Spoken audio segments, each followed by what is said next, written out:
Yo, what up, street gods? Eric Kim. All right, quick thoughts. So this one is on living the quote unquote best life. So what does it mean, etc. So some facts, right? We are alive, right? We are biological beings, right? Immortality is not a thing, nor is it desirable. And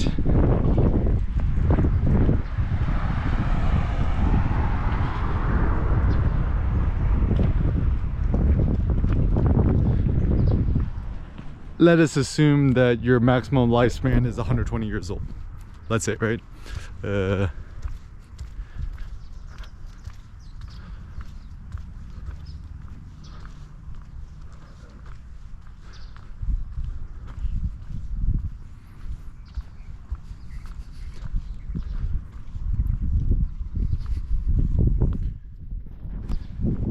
And let's say you have a Wi-Fi connection, you got a GoPro, Ricoh GR3X, some sort of iPhone, iPad, laptop, then what, right? So maybe the first thought is, I kind of like the idea that we could kind of become more like overgrown children. So even Nietzsche was like, the Greeks were a bunch of overgrown kids. I like this notion of being a creative barbarian, where you just give up to all notions of what is considered proper, and what you try to do in life instead is just kind of fucks with it and just kind of have fun with it, right? And so it means taking yourself not too seriously, and don't take your what you do too seriously. I think the problem is that like a lot of people become so morose because they become too serious. And what I really hated working for company, corporation, startup, whatever, is that there's too many petty politics, insofar much as everyone's trying to get a raise, trying to get that promotion, trying to make more money and stuff like that, but no one's ever like, dude, should I just jump ship and just start my own company? And so that's actually one thing, is starting your own company. Sole proprietorship, solo entrepreneurship, I think is one of the ways where I don't know anyone who works a 9-to-5 job or for a company, whatever, that's happy. Like straight up, right? Whether it be computer programmer, CEO, VP, marketing, SEO, SEM, growth marketing manager, programmer, programming manager, etc.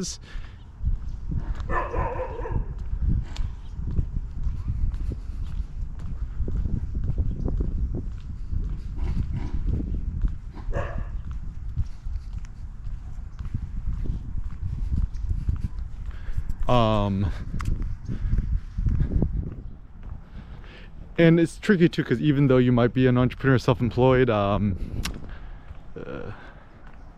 that's not necessarily mean you're happy either. I mean, if you're still answering like 10 million emails a day and you don't have control of your life, then it's no bueno. So actually, I think the kind of the best mode of living is kind of like a pseudo philosopher, right? Like a neo-philosopher, a new philosopher.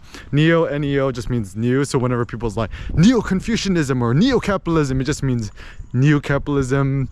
I'm like, this one thing I actually hate about people is that they always try to dress up things in big concepts and words and make their things really fuzzy, rather than trying to distill and clarify things. So for example, it's like whenever anyone talks about metaphysics or Kant or Spinoza or ethics or Michel Foucault or Heidegger, and yes, and here I having conversation, hermeneutics, I don't even know what that is, right? It's like, bro, what do you even like believe in? Like, what do you believe in, right? And also one thing I've realized is don't trust nobody who quotes nobody. It's like, oh, as Martin Heidegger once said, or as Michel Foucault said in the Panopticon. Like whenever someone mentions Panopticon, toss them out the window, because they don't have any really deep thoughts, right? Or, you know, whenever people it's funny, right? Like I'm Christian, right? Specifically Roman Catholic. It's funny, it's like Protestants will never call Catholics Christian. It's like Christian is just somebody who follows our best friend Jesus Christ. Christian, right? So Catholics and Protestants. A Protestant will never call themselves Protestant because either they lack knowledge or education about the whole Protestant revolution, whatever, Martin Luther. I remember as a kid I was so confused, and like Martin Luther King Jr. and then the Protestant Revolution, Martin Luther was like, wait, what's his name, Martin? But anyways, also I also get very sus when people quote the Bible. Actually, no, Bible is sometimes good, right? Bible is sometimes good, sometimes bad. But when people is just like way too specific when they quote the Bible insofar much as this is indisputable fact, because in the Bible I'm like, bro, you do understand the Bible is written by a bunch of different scholars and, you know, followers of Jesus who made of either stretch the truth or kind of made up their own stuff, like a St. Paul. Hello. And so what is necessary is critical thinking. Anyways, talking about the good life. All right, so I actually think the best life is a life outdoors, you know, walking around, nice sunlight. One of the big benefits of being in Southern California, especially during the winter time, is sun exposure, sunlight, which is nice, and just being able to walk outdoors. I mean, I hate staying indoors. It's my number one hatred.